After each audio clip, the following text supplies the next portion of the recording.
Hi everyone, my name is Chelsea. Thank you, Sages, for the opportunity to present. I'll be discussing the risk of surgical neurectomies, therapeutic versus prophylactic. I think you just press through. Okay, thank you. No disclosures. So surgical neurectomies are often discussed in the setting of neuropathic pain or neuralgia. Neuralgia is a type of pain caused by injury to a nerve. This is in contrast to nociceptive pain, which is injury or pain caused by injury to tissue. Neuralgia can occur as a consequence of trauma as well as surgery. So during the course of dissection, there can be a laceration, traction injury, or thermal injury. Neuralgia can also occur due to anatomic abnormalities, as in the case of acnes, anterior cutaneous nerve entrapment syndrome, where anatomic abnormality may cause nerve impingement, causing pain. Management of neuralgia is non-surgical as well as surgical. So non-surgical modalities would include oral medications, topical creams, local therapies such as nerve blocks, and nerve ablative therapies. Surgical neurectomy is often the last line of management after failure of conservative measures. However, the outcomes are not well defined. So in our study, we sought to define the risks of surgical neurectomies. And in the course of our literature review, as well as examining our own data set, we felt like it was important to differentiate between a therapeutic neurectomy versus a prophylactic one. So therapeutic neurectomy is one done in the setting of a preoperative diagnosis of neuralgia. This is done as a targeted therapy with the hope of relieving neuropathic pain.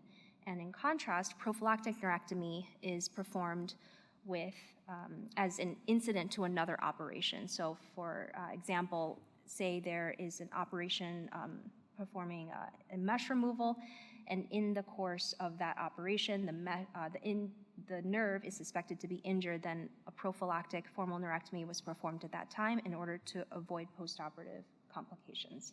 So in our study, we separated these two groups for comparative analysis. This was a retrospective cohort study spanning from 2013 to 2020. Surgical neurectomies of the torso were included.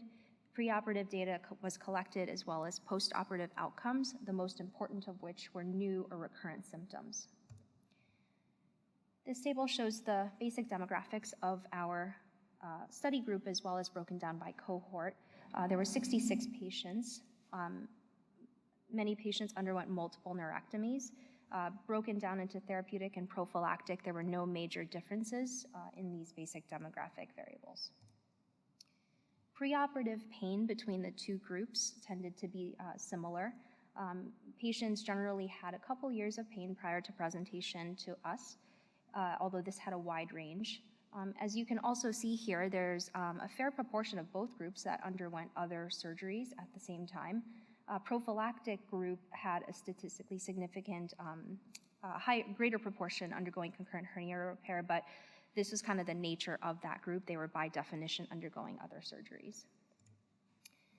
We performed a paired analysis for each individual patient, looking at their post-operative pain score versus preoperative, both at 2 weeks as well as their most recent follow-up. These were scores on a scale of 0 to 10. As you can see, both groups had a decrease in pain scores. However, the prophylactic group experienced a statistically significant decrease. This is our most important finding, was the rate of failure of neurectomies. So 25 out of the 71 therapeutic neurectomies performed were what we defined as a failure. And we defined that as anything where the patient had recurrent symptoms that then required additional intervention, so whether that was nerve blocks, ablation, or reoperation, as you can see by the rates here. In stark contrast to this, prophylactic neurectomies, none of them experienced any symptoms that required additional intervention. So in conclusion, the risk of recurrent neuralgia after therapeutic neurectomy is certainly not insignificant. We found a 35% risk of that, patients requiring further therapy, and 13% required additional operations. Prophylactic neurectomy, in contrast, seems to be safer, certainly safer than therapeutic. And to our knowledge, this is the only study that compares them head-to-head in the same study group. There are limitations to our study. First of all, it was a single institution with a limited time period, and I should mention that many of these patients were referred to us after having already gone neurectomies and other operations at other institutions. So we very well may be underestimating the risk of recurrent neuralgia in possibly either in the therapeutic group. Also, this is a heterogeneous population, and so we really tried to drill down to the level of the nerve or the operation, as well as the patient, in trying to find differences in outcomes. All of this underscores the fact that more investigation is needed on surgical neurectomies, especially comparing therapeutic and prophylactic, as well as perhaps the results of non-surgical therapies such as radiofrequency ablation and cryoablation, which are also not well defined in the literature, to really apprise patients of the attendant risks of all of these options in order to really optimize the algorithm for patients with this really difficult clinical problem. Thank you. I'm happy to answer any questions.